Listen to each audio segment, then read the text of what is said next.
A continuación, vamos a estudiar la sección 3.2 denominada diagrama de cuerpo libre. Para ello, le he pedido a Gemini que me genere un plan de estudio eficiente para poder abordar esta sección. Y me ha generado un plan de estudio dividido en tres fases, el cual vamos a desarrollar a continuación. Entonces, al pedirle esta tarea a Gemini, le he dicho que desarrolle la fase número 1, donde solo va a abarcar lo que es el diagrama de cuerpo libre. Para ello vamos a iniciar estudiando lo que nos dice el autor.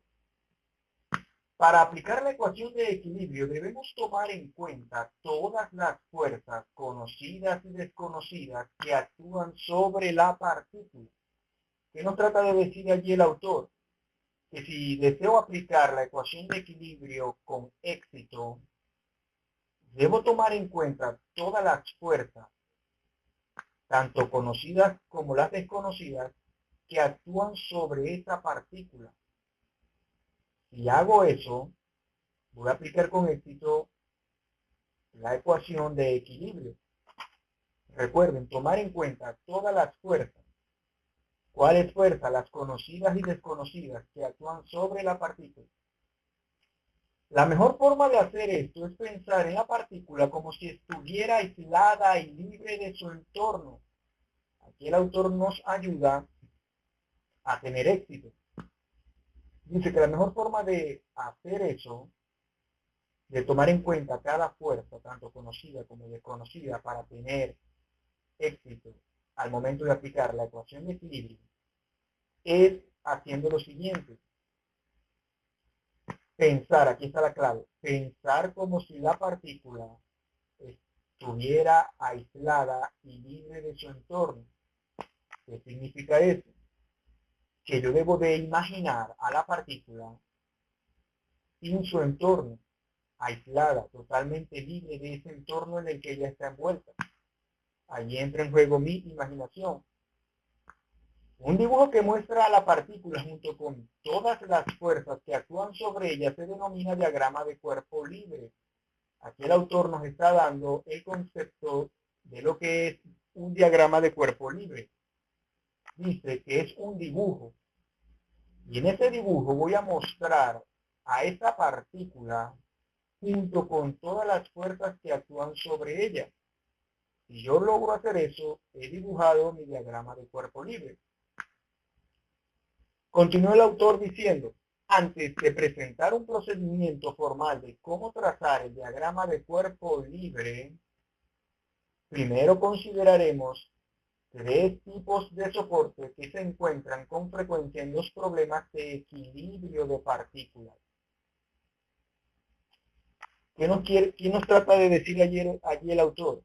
Que antes de plantear un procedimiento de cómo trazar un diagrama de cuerpo libre, él primero va a presentar tres tipos de soporte que considera importante estudiar, que con frecuencia aparecen en los problemas de equilibrio de partículas.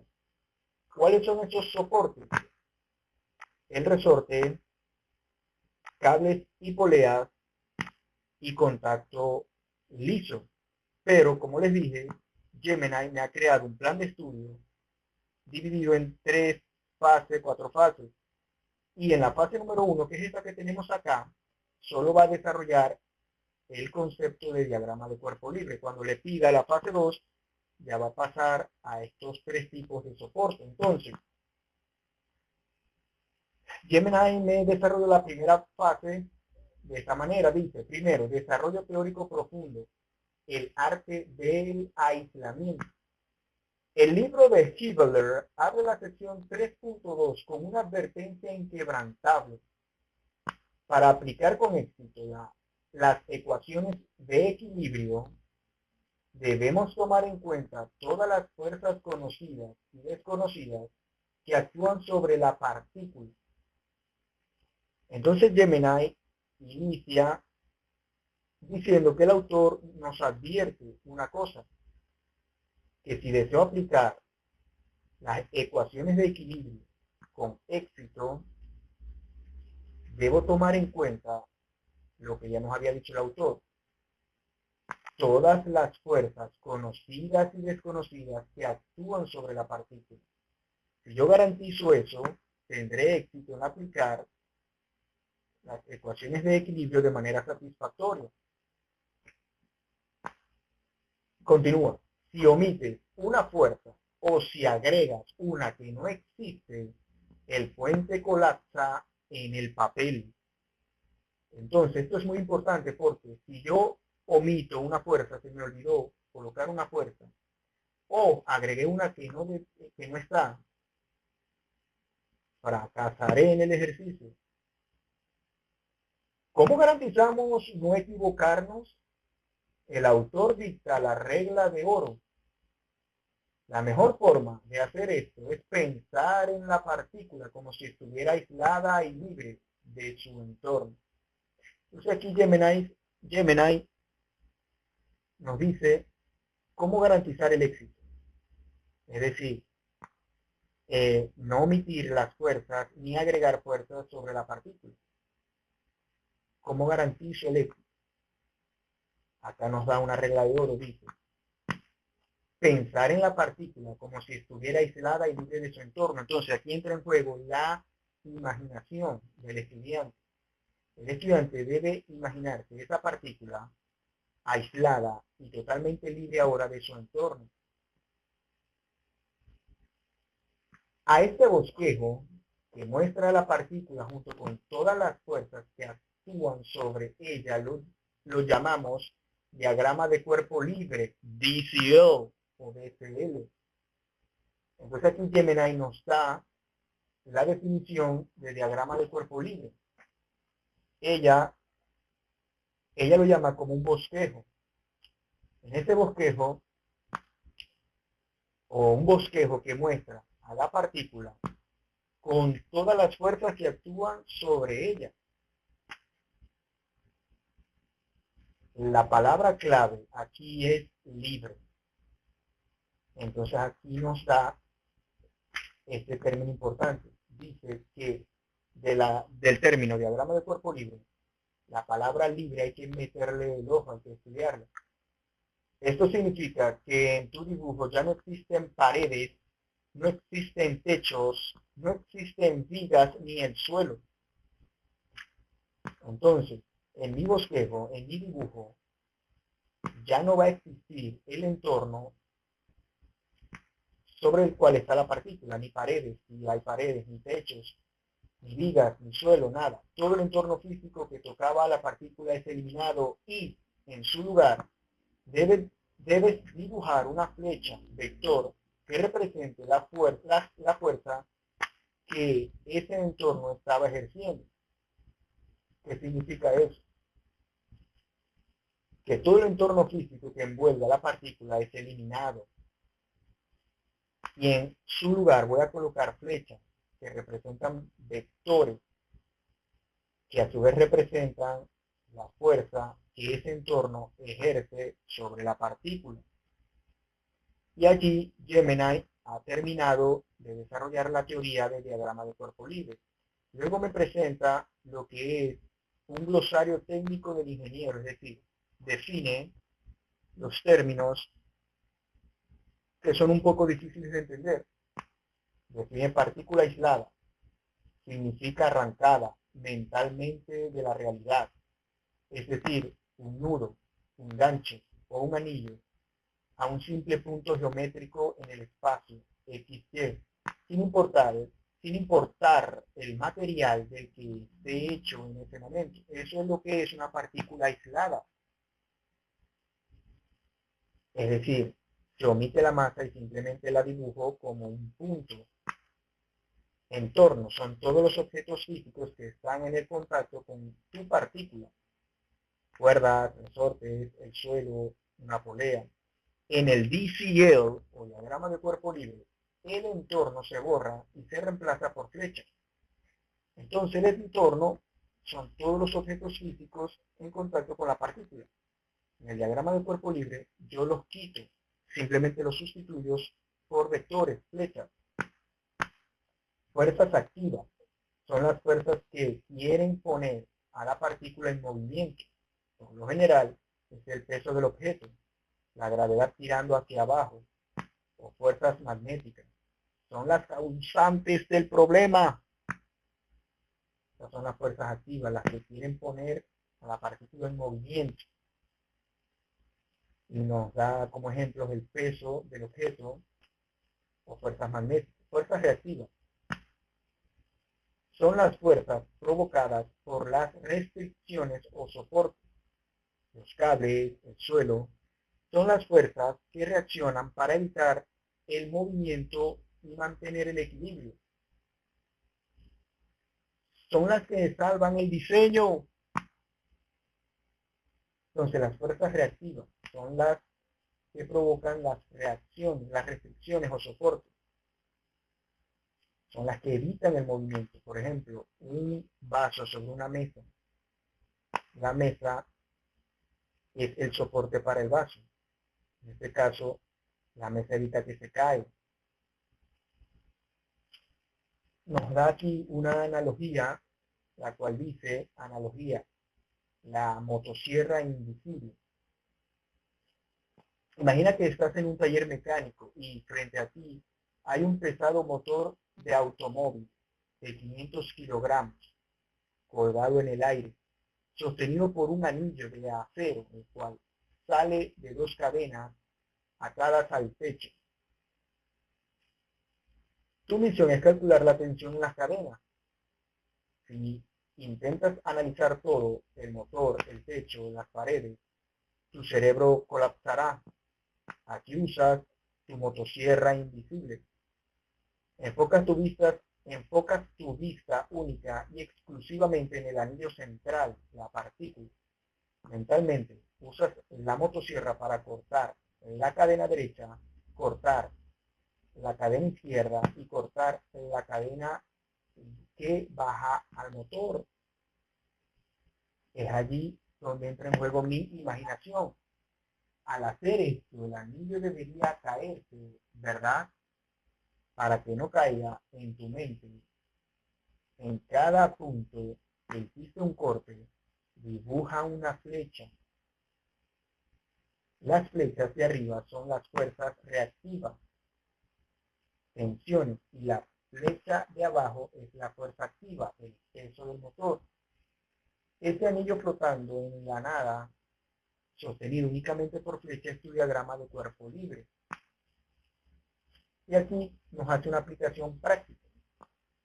Como ingeniero calculista, el concepto de aislamiento te salvará de cometer el error más letal en todos los despachos de diseño: mezclar fuerzas de diferentes cuerpos. Si estás calculando el gancho de una grúa gigantesca y no aíslas el gancho, cometerás el error de dibujar el peso de la torre de la grúa en tus ecuaciones de gancho. Eso hará que tus cálculos pidan un gancho absurdamente grueso y costoso, arruinando el presupuesto de la obra. Aislar te obliga a responder una sola pregunta: ¿qué está tocando a mi partícula en este instante? Si el viento está golpeando la torre, pero no golpea al gancho, en el diagrama de cuerpo libre del gancho, el viento no existe. Esta técnica te permite desarmar estructuras complejas, pieza por pieza, diseñando cada tornillo y cada tensor con precisión milimétrica. Y aquí nos dice que ya ha terminado la fase 1. Pasamos a resorte. Cito al autor: si un resorte elástico lineal de longitud no deformada L0 se utiliza como soporte de una partícula, su longitud cambiará en proporción directa con la fuerza F que actúe sobre él. Figura 3.1a. Entonces, el autor nos presenta uno de los 3 tipos de soporte: el resorte elástico lineal. Nos presenta la siguiente escena: resorte elástico lineal de longitud no deformada L0, es decir, L0 representa la longitud original del resorte cuando no está sometido a un estímulo, a una carga. ¿Correcto? El resorte se utiliza como soporte para una partícula, dice el autor. Y luego nos dice que su longitud cambiará en proporción directa con la fuerza F que actúe sobre él, es decir, que el resorte se va a deformar en proporción directa a la fuerza que yo aplique aquí. Es proporcional. Entonces, una característica que define la elasticidad de un resorte es la constante de resorte o rigidez K. ¿Qué significa eso?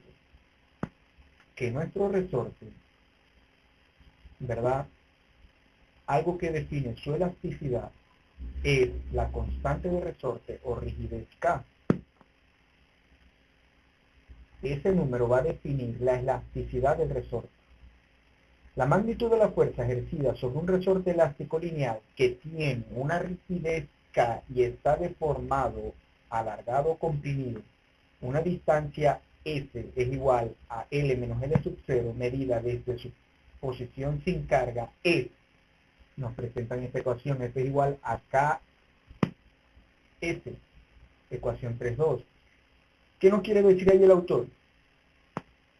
Que la magnitud de esta fuerza, si yo no la conozco, sobre este resorte que tiene una rigidez K y que está deformado, sea alargado o comprimido, producto de esta fuerza, nos presentan un valor S. ¿Quién es S? La distancia de deformación. Se calcula de esta manera. L es la longitud final que tiene el resorte una vez que yo aplico la fuerza. L sub 0, recuerden, es la longitud inicial.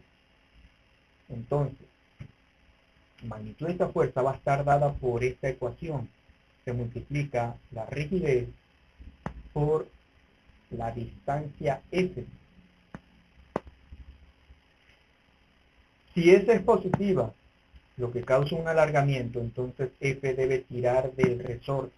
Es decir, si al restar L menos L sub 0 obtengo un valor positivo, eso indica que esta fuerza está jalando al resorte y por lo tanto el resorte se está estirando. Mientras que si S es negativa, lo cual causa un acortamiento, entonces F debe empujar el resorte. Por el contrario, si al calcular S me da un valor negativo, quiere decir que F está empujando, comprimiendo al resorte y por lo tanto, en consecuencia, el resorte se está comprimiendo, se está acortando. Por ejemplo, si el resorte de la figura 3.1a, este que tenemos aquí, tiene una longitud no deformada de 0.8 metros y una rigidez K de 500 newton por metro y se estira hasta una longitud de 1 metro, de manera que S se calcula así: 1 metro, la longitud final, menos 0.8, la original, me da como resultado 0.2. Entonces, para lograr esta deformación se requiere una fuerza de 100 newton. Se multiplica K por S y obtengo la fuerza que me está generando esta deformación. Ahora vamos a ver qué nos dice Yemen, cómo ha mejorado el punto de resorte. En mecánica clásica, no todos los soportes son infinitamente rígidos, eso es importante. Quiere decir que en la mecánica, no todos los soportes son infinitamente rígidos. Cuando utilizamos un resorte elástico lineal como soporte de una partícula, debemos entender que su geometría no es constante. Eso es importante. Cuando se analiza un resorte elástico lineal, debemos entender que su geometría no es constante, varía. El texto rector de Hibbeler establece un principio fundamental. La longitud de este resorte cambiará en proporción directa con la fuerza F que actúa sobre él. Nos vuelve a recalcar lo que ya nos decía el texto, que la longitud de este resorte va a cambiar en proporción directa a la fuerza que se le aplique. Uno depende del otro. La deformación va a depender del aplique de advertencia de cátedra. La palabra lineal es crucial aquí. Fíjense cómo nos define la palabra lineal como la clave de este concepto. Implica que si duplicas la fuerza, la deformación se duplica exactamente. Entonces, si yo duplico F, la deformación se duplica, es proporcional, a eso es lo que se refiere la palabra lineal. En cursos avanzados de diseño estructural, verás materiales no lineales, pero en estática nos regiremos estrictamente por esta proporcionalidad perfecta. Fórmula matemática, rigidez y deformación. Aquí nos presenta la fórmula. Para modelar este comportamiento en nuestro diagrama de cuerpo libre, necesitamos traducir esta física en una ecuación constitutiva. Entonces, para determinar, modelar el comportamiento de un resorte mediante un diagrama de cuerpo libre, necesitamos traducir esta teoría a una ecuación. La magnitud de esta fuerza ejercida sobre un resorte elástico lineal se define mediante la siguiente ecuación. Entonces, esta fuerza que nos dicen acá, la magnitud de esta fuerza ejercida sobre el resorte elástico lineal, se define mediante esta ecuación. F es igual a K por F. Desglosemos las variables donde esta ecuación con rigor, desglosemos las variables de esta ecuación con rigor académico. A continuación, Gemini va a definir cada una de las variables que intervienen en esta ecuación. Rigidez K es la característica intrínseca que define la elasticidad de un resorte. Entonces K, la rigidez, define la elasticidad de un resorte. Físicamente, representa cuánta fuerza se necesita para deformar el resorte. Físicamente representa cuánta fuerza se necesita para deformar el resorte una unidad de longitud. Sus unidades físicas son newton por metro o libra por pie. Es decir, K representa cuánta fuerza se necesita para deformar el resorte, una unidad de longitud. Un valor de K muy alto indica que el resorte es muy duro, como la suspensión de un camión, mientras que un K bajo indica un resorte suave. Entonces, fíjense, aquí profundizo la Gemini, cosa que no me dice el texto, que significa un K muy alto o un K muy bajo. Deformación S. Es la distancia que el resorte se ha alargado o comprimido. Es la distancia que se deforma. Y aquí es donde la mayoría de los estudiantes fallan. La deformación no es la longitud actual del resorte, sino el cambio de longitud desde su posición sin carga. Nos hace una definición magistral, haciendo una diferencia entre la longitud final, que es L, y S. La deformación S no es la longitud actual del resorte, sino el cambio de longitud medido desde su posición original. Es decir, es el cambio de longitud que ocurre desde la posición original que está aquí hasta su posición final, que sería esta. Matemáticamente la deformación se define como, nos presentan la ecuación, S es igual a L menos L sub 0, es decir, la longitud final deformada menos la original, la inicial, sin carga. ¿Dónde es la longitud final deformada? Y L sub 0 es la longitud original deformada. Entonces aquí nos define quién es L y quién es L sub 0. L es la longitud final deformada, mientras que L sub 0 es la longitud original no deformada. El criterio del sentido vectorial, vital para el DCL.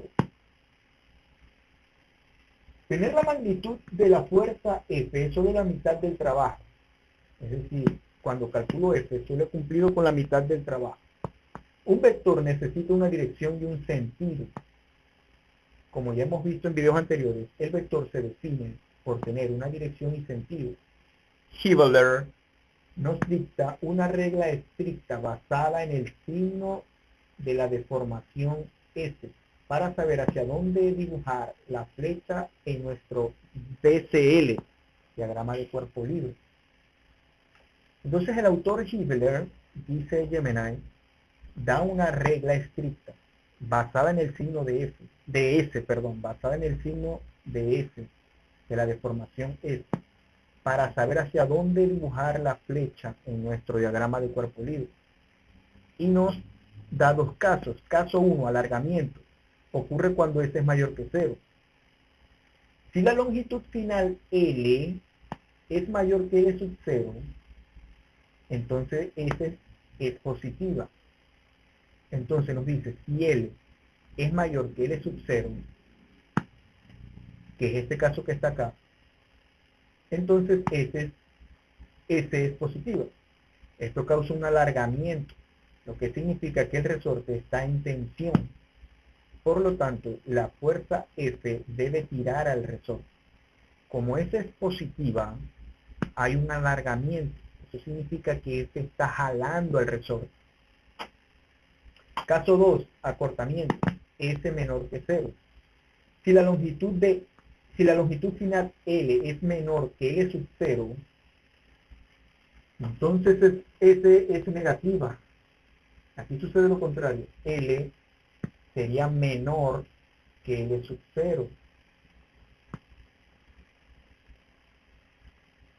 Esto causa un acortamiento, compresión. Cuando L es más pequeño que L sub 0, hay acortamiento, hay compresión. En consecuencia, la fuerza F debe empujar el resorte. Lo está empujando. Si lo está empujando, esta longitud disminuye y se hace más pequeña que L sub 0. Nota táctica. En tu diagrama de cuerpo libre, DCL, la flecha del resorte apuntará alejándose de la partícula si está estirando y apuntará hacia la partícula si está comprimiendo. Si la partícula está acá, acá la fuerza se está alejando, mientras que si la está comprimiendo, se acerca. Y aquí nos hace aparte el ejercicio que aquí Hibbeler introdujo en el texto. Nos lo desgrana de una mejor manera. Para solidificar la teoría, el autor plantea un escenario. Un resorte tiene una longitud no deformada de L sub 0 igual 0.8 metros. Esta es la longitud original que tiene el resorte cuando no se le aplica carga. Y una rigidez K igual a 500 newtons por metro. Entonces me dan como dato L sub 0 y 500 metros por newton, que es K. Si se estira hasta una longitud de L igual a 1 metro, entonces intuitivamente se le está aplicando una fuerza que no conozco, que ha deformado el resorte hasta estirarlo a 1 metro. Esa sería L. El cálculo riguroso es, calculamos la deformación S. L vale 1 metro, L sub 0 vale 0.8 y eso nos da como resultado 0.2 metros. Aplicamos la ecuación 3.2, multiplicamos 500 por 0.2 y obtenemos 100 newtons. Quiere decir que para que este resorte se deforme 1 metro desde o 0.2 metros desde su longitud original, se le debe aplicar una fuerza de 100 newtons. Pasemos a la sección cables y poleas. Título autor. A menos que se establezca lo contrario, en todo este libro, excepto en la sección 7.4, supondremos que todos los cables o cuerdas tienen un peso insignificante y no se pueden deformar. ¿Qué nos enseña allí el autor? Lo siguiente. Él va a asumir, él va a asumir que todos los cables o cuerdas tienen un peso insignificante y que no se pueden deformar. Eso va a ser establecido a menos que él diga lo contrario y en la sección 7.4. Sigue. Además, un cable puede soportar solo una tensión o fuerza de tirón que actúa en la dirección del cable. Esto es importantísimo. Un cable solo puede resistir una fuerza de tensión o tirón. Y esta fuerza va en la dirección del eje del cable. Es decir, que el cable no se puede usar para fuerzas a compresión, ni torsión, ni flexión. Bueno, flexión sí. En el capítulo 5 se mostrará que la fuerza de tensión desarrollada en un cable continuo que pasa sobre una polea sin fricción debe tener una magnitud constante para mantener al cable en equilibrio. Otro concepto importante que nos presenta el autor. ¿Qué nos quiere enseñar ahí el autor? Que a lo largo de un cable, la fuerza que se ejerza sobre este cable va a ser igual en toda la longitud del cable. ¿Con qué propósito? Para mantener el equilibrio del cable. Por lo tanto, para cualquier ángulo Z, como el que se muestra en la figura 3.1b, acá, el cable se somete a una tensión constante T en toda su longitud. Es decir, este valor que yo tengo aquí va a ser exactamente el mismo acá. ¿Por qué? Para mantener al cable en equilibrio. Ese es el principio. Entonces, cosas importantes que aprendimos en esta sección? Que el autor va a determinar o va a asumir el peso del cable como insignificante y este no se puede deformar. Segundo, el cable solo soporta tensión o tirón que actúa en la dirección del cable. Y tercero, la fuerza o la tensión a la que esté sometida el cable va a ser la misma en toda la longitud del cable para garantizar el equilibrio del mismo. ¿Qué nos dice Lemo? Comportamiento mecánico de cables y poleas. En el análisis estructural y la estática de partículas, los cables o cuerdas representan uno de los vínculos físicos más comunes para transferir carga. Aquí Gemini nos enseña que en el análisis estructural y en la estática, los cables o cuerdas representan los vínculos físicos más comunes para transferir carga. Son los elementos estructurales más usados para transferir carga. Sin embargo, para modelarlos matemáticamente en nuestro diagrama de cuerpo libre, Kibler nos exige establecer ciertas idealizaciones fundamentales. Entonces, para modelar matemáticamente a estos cables o cuerdas en el diagrama de cuerpo libre, el autor presenta, dice Gemini, una serie de idealizaciones fundamentales o principios fundamentales. La idealización del elemento tensor. Para formular nuestra ecuación de equilibrio sin introducir variables complejas y necesarias en esta etapa, el autor establece dos primicias absolutas sobre la naturaleza física del cambio. Es decir, para hacer las cosas más fáciles, el autor menciona dos primicias absolutas sobre la naturaleza del cambio. Masa despreciable. Se supondrá que todos los cables o cuerdas tienen un peso insignificante. Lo que ya nos había dicho el autor. Se descarta el peso del cable. Esto significa que en nuestro DCL, en nuestro diagrama de cuerpo libre, no dibujamos un vector de peso propio, W, asociado al cable en sí. Esto no lo dice el autor, esto es importante. Quiere decir que cuando dibujo el diagrama de cuerpo libre, no voy a colocar una fuerza que represente el peso del cable, porque como dice aquí, se asume que es insignificante. Inextensibilidad. A diferencia de los resortes que acabamos de estudiar, asumiremos que los cables no se pueden deformar. Esto lo cita aquí el autor. Es decir, inextensibilidad. Se va a asumir que el cable no puede deformar, no se puede tirar, no se deforma bajo una fuerza de tensión. Su longitud permanece matemáticamente constante independientemente de la carga aplicada. Es decir, no importa cuánto peso se le aplique a la carga, siempre va a tener la misma longitud inicial. Segundo, condición de fuerza unidireccional, la regla de Ohm. La característica física más definitoria de un cable dicta cómo debemos dibujar su vector en el diagrama de cuerpo libre.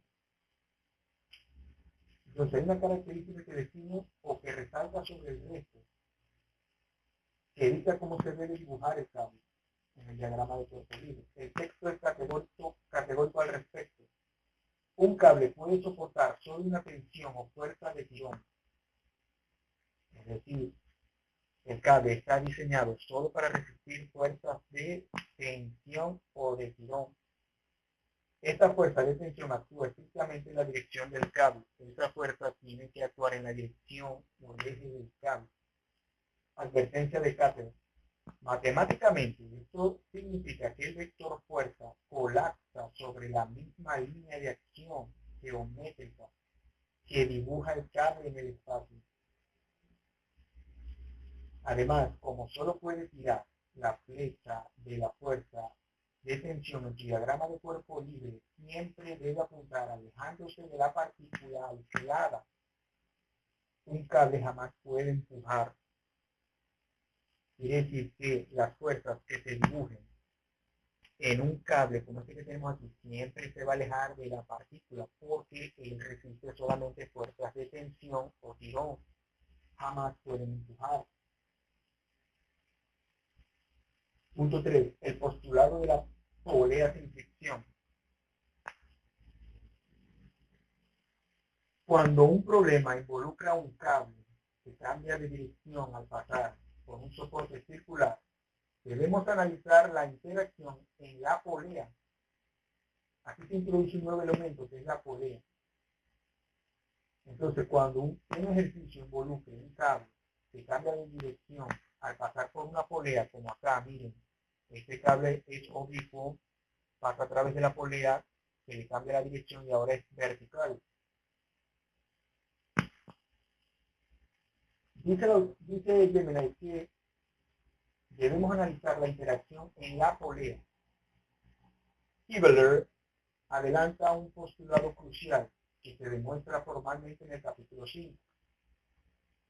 La fuerza de tensión desarrollada en un cable continuo que pasa sobre una polea sin fricción debe tener una magnitud constante para mantener al cable en equilibrio. ¿Qué significa eso? Que independientemente de que un cable pase por una polea y le cambie la dirección, la fuerza de tensión se va a mantener constante, va a ser la misma a lo largo del cable. Esta propiedad de magnitud constante se mantiene válida para cualquier ángulo Z de inclinación que tome el cable. No importa qué inclinación tenga el cable, el valor que tenga aquí va a ser el mismo de aquí. En consecuencia, el cable se somete a una misma tensión T a lo largo de toda su longitud geométrica. En resumen analítico, cuando en tu esquema veas un cable único que atraviesa una o varias poleas ideales sin fricción, no tienes múltiples incógnitas, T1, T2, T3, tienes una sola incógnita escalar, es actuando en diferentes direcciones vectoriales. Esto es importante, cosa que no menciona acá. Pasamos finalmente a contacto liso. Voy a leer directamente la información suministrada por Gemini. Comportamiento mecánico del contacto liso. En el modelado matemático de la estática, la interacción física entre una partícula y un plano de apoyo requiere una definición vectorial impecable. Aquí nos enseña algo importante. Es decir, la interacción física, el contacto entre la partícula y la superficie donde ella se apoya requiere una definición vectorial impecable, es decir, requiere atención especial. El texto rector introduce el concepto de soporte de superficie lisa o contacto liso basándose en una abstracción geométrica y cinemática fundamental. Hace mención al texto y dice que el texto introduce el concepto de superficie lisa o contacto liso, basándose en una abstracción geométrica y climática fundamental. Entonces, a continuación va a definir lo que es una abstracción de fricción nula, lo que es superficie lisa. Para establecer las ecuaciones de equilibrio en esta sección, el autor decreta que la superficie es idealmente lisa. Entonces, para aplicar las ecuaciones de equilibrio en esta sección, Lemony nos enseña que el autor decreta que la superficie de contacto entre el elemento y la superficie de apoyo es idealmente lisa. Físicamente, esto significa que se asume un coeficiente de fricción igual a 0, mu igual a 0. No hay fricción entre el elemento y la superficie de apoyo. En el diagrama de cuerpo libre, DCL, esto implica que la superficie es incapaz de ofrecer cualquier tipo de resistencia paralela a su plano tangente. Significa, en la vida real, la superficie ofrece una resistencia que tiene una fuerza horizontal, pero aquí no aplica eso, es lo que nos dice acá Jenner, que en el diagrama de cuerpo libre esta fuerza no va, debido a esto que estamos diciendo acá. La superficie es incapaz de ofrecer cualquier tipo de resistencia paralela a su plano tangente. La partícula sería libre de deslizarse a lo largo de la superficie sin ninguna oposición. Entonces, en el diagrama de cuerpo libre no voy a colocar esta fuerza que es producto de la fricción que ofrece el suelo a la partícula, porque se asume como cero. La regla de la fuerza normal, perpendicularidad estricta, dado que la superficie no puede resistir fuerzas tangenciales, toda su capacidad de reacción se concentra en una sola dimensión geométrica. Es decir, vuelve a enfatizar que la fuerza de fricción en el diagrama del cuerpo libre no se va a colocar. El principio fundamental que debe gobernar en tu mente como calculista es el siguiente. Como no se va a calcular, quiere decir que en la otra dirección, si un objeto se apoya sobre una superficie lisa como acá, la superficie ejercerá una fuerza sobre el objeto que es invariablemente normal, que significa normal perpendicular, formando un ángulo exacto de 90 grados, a la superficie en el plano de contacto. Es decir, aquí tenemos este elemento que se apoya sobre esta superficie. Entonces la superficie va a ejercer una fuerza sobre el objeto, que es esta que está acá, que es normal. Es decir, forma un ángulo de 90 grados entre la fuerza y la superficie. El criterio del sentido vectorial, empuje. La cinemática del contacto dicta el sentido de nuestro vector. Una superficie física no puede jalar o sujetar a la partícula si no existe una atadura mecánica. Esto es importante.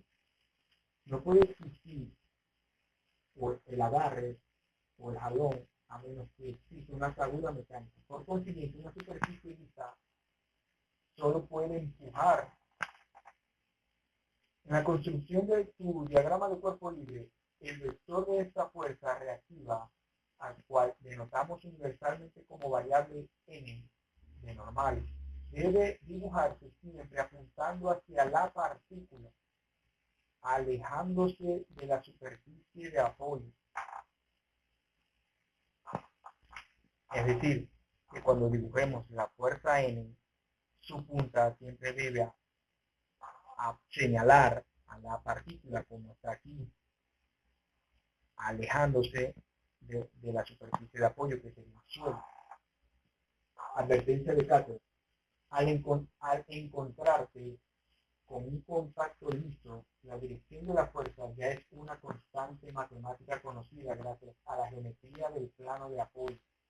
Por lo tanto, tu única incógnita escalar al plantear la ecuación sumatoria de fuerza igual a cero sería la magnitud de la fuerza N. Es decir, ya sé que esta siempre va a apuntar a la partícula. Bastaría con calcular su magnitud. Un contacto liso elimina la variable tangencial, genera un único vector reactivo, N, que entra a la partícula formando una ortogonalidad perfecta con el plano tangente de apoyo.